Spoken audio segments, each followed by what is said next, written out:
আসসালামু আলাইকুম। স্বাগত জানাচ্ছি বিবিসি আন্তর্জাতিক সংবাদে। সংবাদের শুরুতেই থাকছে সংবাদ শিরোনাম। জানিয়ে দেব এই মুহূর্তে গুরুত্বপূর্ণ সব আপডেট আন্তর্জাতিক সংবাদ। প্রথমেই জানিয়ে দেব ইরানের মিসাইল হামলায় আমেরিকার কমান্ড চুরমার। আরো জানিয়ে দেব রাশিয়ার কাছে ধরাশায়ী হতে খুব একটা বাকি নেই। এরপর দেখছি এবার ইসরায়েলের বিরুদ্ধে যুদ্ধে নামবে ইয়েমেনও। এবং সর্বশেষ থাকছে পরমাণু অস্ত্র পরীক্ষার প্রস্তুতির কোনো নির্দেশ দেননি পুতিন, বলছে ক্রেমলিন। এতক্ষণ শুনছিলেন সংবাদ শিরোনাম, এখন বিস্তারিত। তবে তার আগে অনুরোধ থাকবে এই ভিডিওটিতে একটি লাইক এবং কমেন্ট করে জানিয়ে দিন কোন জেলা থেকে বা কোথা থেকে আপনি আমাদের এই ভিডিওটি দেখছেন এবং শুনছেন। ইরানের মিসাইল হামলায় আমেরিকার কমান্ড চুরমার। গত জুনের যুদ্ধে ইরানের হামলায় নিজেদের ক্ষয়ক্ষতির তথ্য আড়াল করেছিল ইসরায়েল। যুদ্ধের কয়েক মাসের মাথায় ইসরায়েলের ভেতরকার আসল ক্ষত সামনে আসতে শুরু করেছে। ইরানের মিসাইল হামলায় ক্ষয়ক্ষতি নিয়ে রীতিমতো বোমা ফাটিয়েছে গণমাধ্যমগুলো। ইরানের মিসাইল হামলায় ইসরায়েলের মাটির নিচে থাকা অতি সুরক্ষিত একটি সামরিক ঘাঁটি ক্ষতিগ্রস্ত হয়েছে বলেও জানিয়েছে গণমাধ্যম। অতি গোপন ও সুরক্ষিত এই ঘাঁটির নাম সাইট ৮১। সামরিক বাংকারের আদলে যৌথভাবে তৈরি করেছে এটি যুক্তরাষ্ট্র ও ইসরায়েল। তেল আবিবের ডানচি অ্যাপার্টমেন্ট কমপ্লেক্স নামে পরিচিত একটি বিলাসবহুল আবাসিক ভবনের নিচে গোপনে তৈরি করা হয় এটি। এরপর সবার চোখ ফাঁকি দিয়ে এখানে গোয়েন্দা কার্যক্রম চালাত আমেরিকা ও ইসরায়েল। বিভিন্ন গণমাধ্যমের প্রতিবেদন বলছে ইসরায়েল বিমান বাহিনীর কানারি টাওয়ার্সের দক্ষিণে ও হাকিরিয়া ব্রিজের উত্তরে সাইট ৮১ গোপন বাংকারের অবস্থান। এটি হল ইসরায়েল ও আমেরিকার গোপন গোয়েন্দা কমান্ড অ্যান্ড কন্ট্রোল সেন্টার। অতি গোপন সাইট ৮১ এর তথ্য আগে কখনো জনসম্মুখে স্বীকার করেনি ইসরায়েল। সম্প্রতি চাঞ্চল্যকর তথ্য প্রকাশ করেছেন জ্যাক হোল্টন নামের গুগলের সাবেক এক ইঞ্জিনিয়ার। জ্যাক হোল্টনের দাবি ১২ দিনের যুদ্ধের সময় ইরান এ স্থাপনাটিকে লক্ষ্য করে সফলভাবে হামলা চালায়। যুক্তরাষ্ট্রের সহায়তায় ২০১১ সাল থেকে তৈরি হচ্ছিল এটি। সেখানে মার্কিন প্রতিরক্ষা ঠিকাদার ও প্রযুক্তি কোম্পানিগুলো সরাসরি যুক্ত ছিল। এমনকি এই ভবনটিকে গুগল ম্যাপ থেকে মুছেও ফেলা হয়েছিল, যাতে কেউ এর অস্তিত্ব খুঁজে না পায়। কিন্তু এরপরেও গোয়েন্দা তথ্যের ভিত্তিতে গোপনে এই ঘাঁটির কথা জানতে পারে ইরান। এরপরে সেখানে হামলা চালিয়ে সেটিকে ধ্বংস করে দেয়। পার্স টুডে বলছে ইসরায়েলের সঙ্গে গুগলের প্রযুক্তিগত সহযোগিতার প্রতিবাদ হিসেবে গুগল থেকে পদত্যাগ করেন জ্যাক হোল্টন। এরপর তিনি ওই গোপন ঘাঁটির সঠিক অবস্থান প্রকাশ করে দেন। এদিকে ইরানের গোয়েন্দা সূত্রের দাবি তারা ইসরায়েলের গোয়েন্দা নেটওয়ার্কে অনুপ্রবেশ করে ওই ঘাঁটির অবস্থান জানতে পারে। তারপর ক্ষেপণাস্ত্র ইউনিটকে সেই তথ্য সরবরাহ করা হয়। এরপরে সেখানে হামলা চালিয়ে যুক্তরাষ্ট্র ও ইসরায়েল সম্মিলিত সেই ঘাঁটি গুড়িয়ে দেয় ইরান। পার্স টুডের দাবি ইরানে ক্ষেপণাস্ত্র হামলায় সাইট ৮১ নামের ওই গোপন ঘাঁটি সম্পূর্ণভাবে অচল হয়ে পড়ে। এছাড়া এর পাশে দুটি ইসরায়েল বিমান বাহিনীর টাওয়ারও ক্ষতিগ্রস্ত হয়। ভাস ছাওয়া ছবিগুলোতে দেখা যায় এই ঘাঁটি একটি আবাসিক এলাকার মধ্যেই ছিল। সেখানে ইসরায়েল সেনারা সাধারণ মানুষকে মানব ঢাল হিসেবে ব্যবহার করত। রাশিয়ার কাছে ধরাশায়ী হতে খুব একটা বাকি নেই। সত্য মিথ্যা যাচাই করে হয়তো পরে জানা যাবে। প্রকৃত ঘটনা আপাতত যেই তথ্য পাওয়া গেল সেটা খুবই গুরুত্বপূর্ণ। ইউক্রেনের সশস্ত্র বাহিনীর একজন সদস্য আলেকজান্ডার প্যাকেল, যাকে কিনা রাশিয়ার উত্তরাঞ্চলে কমান্ড উদ্ধার করেছে। হ্যাঁ, উদ্ধার করেছে, কারণ প্যাকেলকে তার নিজ দেশের সেনারাই নাকি ড্রোন দিয়ে হত্যা করতে উদ্যত হয়েছিল। প্যাকেলের সাথে আরও কয়েকজন ইউক্রেনীয় যোদ্ধাও ছিলেন। এক ভিডিও বার্তে একথা নিজেই জানিয়েছেন প্যাকেল। রুশ প্রতিরক্ষা মন্ত্রণালয় সে ভিডিও প্রকাশ করেছে। সেখানে প্যাকেল বলছেন যে খার্কিভ অঞ্চলে যে ইউনিটে তিনি দায়িত্বরত ছিলেন, ওই ইউনিট তাদের নিজেদের লোকেরাই বিস্ফোরকবাহী ড্রোন দিয়ে উড়িয়ে দিতে চেয়েছিল। এমনকি রেডিও যোগাযোগ হারানোর পর চেষ্টা করেও আর যোগাযোগ পুনরুদ্ধার সম্ভব হয়নি। প্যাকেল বলছিলেন যে তারা রীতিমতো ভ্যাবাচাকা খাচ্ছিলেন, কারণ নিজেদের লোকেরা তাদের হত্যা করতে উদ্যত হয়েছিল। তারা ভীত ও সন্ত্রস্ত হচ্ছিলেন বলে উল্লেখ করে পরে তাদের রুশ সেনারা উদ্ধার করেন বলে জানান। রুশ সেনারা প্রথমে তাদের আটক করলেও পরে তা উদ্ধার হিসেবে দেখানো হয়। প্যাকেলে বলছিলেন যে তাদের সাথে রুশ সেনারা কোনো বিরূপ আচরণ করেননি।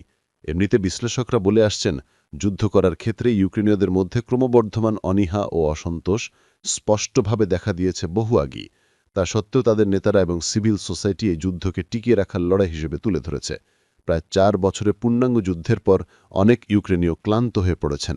তবে তাদের ক্লান্তি শুধু শারীরিক বা মানসিক কারণে নয়, জাতির সামাজিক রাজনৈতিক ভিত্তিতে আগে থেকেই ভাটল ছিল। যুদ্ধ একে আরও গভীর করেছে। সোভিয়েত পরবর্তী রাষ্ট্রগুলোর মতো ১৯৯০-এর দশকে ইউক্রেনে একটি ধারণার প্রতিষ্ঠা পায়। রাষ্ট্র নাগরিক সম্পর্ক দ্বারা এরকম: রাষ্ট্র তোমাকে সাহায্য করবে না, তবে রাষ্ট্র তোমার ক্ষতিও করবে না। রাষ্ট্র আর নাগরিকের এই দুর্বল সামাজিক চুক্তিকে চরম পরীক্ষায় ফেলেছে যুদ্ধ। যে রাষ্ট্র এতদিন ইউক্রেনীয়দের জীবনে কোথাও কোনো ভূমিকা রাখেনি, হঠাৎ করে সে নাগরিকের কাছে জীবন উৎসর্গ করার দাবি জানাচ্ছে। যদিও বেশিরভাগ ইউক্রেনীয় সম্পূর্ণ বিজয় দেখতে চান, তবে এই লক্ষ্য অর্জনে তারা জীবন উৎসর্গ করতে অনিচ্ছুক। এ কারণে অধিকাংশ মানুষ যত দ্রুত সম্ভব আলোচনার মাধ্যমে শান্তি প্রতিষ্ঠার পক্ষে সমর্থন জানায়। এবার ইসরায়েলের বিরুদ্ধে যুদ্ধে নামবে ইয়েমেনও। ইসরায়েলকে আর কোনো ছাড় দেবে না ইয়েমেন। যুদ্ধবাজ এই দেশের বিরুদ্ধে তাদের কঠোর অবস্থান জানিয়ে দিল আরও একবার। গাজায় কি আবারও আগুন জ্বলতে চলেছে? আর যদি জ্বলে, তাহলে কি সেই আগুন এবার লোহিত সাগর ছুঁয়ে ইয়েমেন পর্যন্ত পৌঁছে যাবে? ঠিক এই প্রশ্নই এখন ঘুরছে মধ্যপ্রাচ্যের রাজনৈতিক অঙ্গনে। ইসরায়েলের যুদ্ধাবাজ অবস্থানের বিরুদ্ধে আবারও সরব হয়েছে ইয়েমেনের সশস্ত্র বাহিনী। গাজায় যুদ্ধা ফের শুরু হলে নতুন করে সামরিক অভিযানে নামবে করা হুঁশিয়ারি গিয়েছে তারা। ইয়েমেনের বার্তা কতটা স্পষ্ট? ইয়েমেনের সশস্ত্র বাহিনীর প্রধান ব্রিগেডিয়ার জেনারেল ইউসুফ হাসান আল মাদানি সরাসরি সতর্ক করেছেন, যদি ইসরায়েল গাজায় পুনরায় আগ্রাসন শুরু করে তবে ইয়েমেনও চুপ করে থাকবে না। তিনি স্পষ্ট ভাষায় বলেন, যদি শত্রুরা গাজায় যুদ্ধ পুনরায় শুরু করে আমরা ফের যুদ্ধক্ষেত্রে ফিরব। প্রশ্ন হল, এটি কি কেবল প্রতি হুঁশিয়ারি নাকি বাস্তব সামরিক পদক্ষেপেরই আভাস? মাদানির কণ্ঠে যে দৃঢ়তা, তাতে অনেকেই বলছেন এই সতর্কবার্তা কথার চেয়ে অনেক বেশি ওজন বহন করছে। এই হুঁশিয়ারির পেছনে কি বার্তা লুকিয়ে আছে? বিশ্লেষকরা মনে করছেন, ইয়েমেনি নেতৃত্বের এই বক্তব্য কেবল কথার যুদ্ধ নয়, এটি তাদের সামরিক প্রস্তুতির প্রতিফলন হতে পারে। এর আগে ইয়েমেনের আনসারুল্লাহ নেতা আব্দুল মালিক আল হুথিও জানিয়েছিলেন, তাদের প্রতিরোধ বাহিনী ইসরায়েলের বিরুদ্ধে সম্ভাব্য পরবর্তী লড়াইয়ের জন্য সম্পূর্ণ প্রস্তুত। হুথি এক টেলিভিশন ভাষণে বলেন, ইয়েমেনিরা আগের সংঘর্ষ থেকে আরও বেশি শক্তিশালী হয়ে উঠছে এবং আমরা নিঃসংকোচে শত্রুর সঙ্গে নতুন সংঘর্ষের মুখোমুখি হতে প্রস্তুত। হুথি আরও বলেন, আগামী সংঘর্ষের প্রস্তুতির ভীতি ধরে রেখে কাজ চালিয়ে যেতে হবে এবং শত্রু ও তার সহযোগীদের বিরুদ্ধে সতর্ক থাকতে হবে। এই সতর্ক বার্তার পেছনের ইতিহাস কি? 2023 সালে গাজায় ইসরায়েলি আগ্রাসন শুরুর পর থেকেই ইয়েমেনের সশস্ত্র বাহিনী ফিলিস্তিনিদের প্রতি তাদের দীর্ঘ সমর্থন জানিয়ে আসছে। লোহিত সাগরে তেল আবিব ও তার মিত্রদের স্বার্থে চলাচল করা জাহাজগুলোতে তারা একাধিক হামলা চালিয়েছে, যা আন্তর্জাতিক অঙ্গনে ব্যাপক আলোচনার জন্ম দেয়। এমনকি মার্কিন নেতৃত্বাধীন জোটকেও তারা একাধিকবার সতর্ক করেছে, ফিলিস্তিনে হামলা না থামালে লোহিত সাগরের নিরাপত্তা নিশ্চিতে আর কোনো গ্যারান্টি থাকবে না। এবার প্রশ্ন, পরবর্তী অধ্যায়ে কি হতে পারে? রাজনৈতিক বিশ্লেষকদের মতে, গাজায় যুদ্ধ যদি ফের জ্বলে ওঠে, তাহলে তা কেবল হামাস ও ইসরায়েলের সীমিত সংঘাত থাকবে না, বরং এতে ইয়েমেন, লেবানন, এমনকি ইরানপন্থী বিভিন্ন গোষ্ঠীরও সরাসরি সম্পৃক্ততা দেখা দিতে পারে। তাহলে কি মধ্যপ্রাচ্য আবারও জ্বলে উঠবে নতুন এক বহুমাত্রিক যুদ্ধে? এবং তাই যদি হয়, তাহলে আন্তর্জাতিক শক্তিগুলোর কি অবস্থান নেবে? এর ফলে পুরো মধ্যপ্রাচ্যের নিরাপত্তা পরিস্থিতি আরও জটিল হয়ে উঠবে।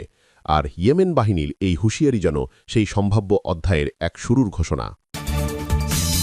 পরমাণু অস্ত্র পরীক্ষার প্রস্তুতির কোনো নির্দেশ দেননি পুতিন, বলছে ক্রেমলিন।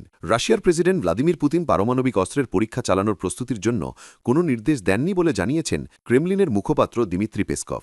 রবিবার রুশ গণমাধ্যম ভিজিআরটিকে দেওয়া সাক্ষাৎকারে একথা বলেন তিনি। দেশটির রাষ্ট্রীয় বার্তা সংস্থা তাসের প্রতিবেদনে বলা হয়, সাক্ষাৎকারে পেসকভ বলেন, এই বিষয়ে সিদ্ধান্ত অত্যন্ত সংবেদনশীল ও কৌশলগত, তাই বিশেষজ্ঞদের মাধ্যমেই বিষয়টি গবেষণা ও মূল্যায়ন করা হবে। পেসকভ আরও বলেন, প্রেসিডেন্ট পারমাণবিক অস্ত্রের পরীক্ষার জন্য প্রস্তুতি শুরুর কোনো নির্দেশ দেননি। আমাদের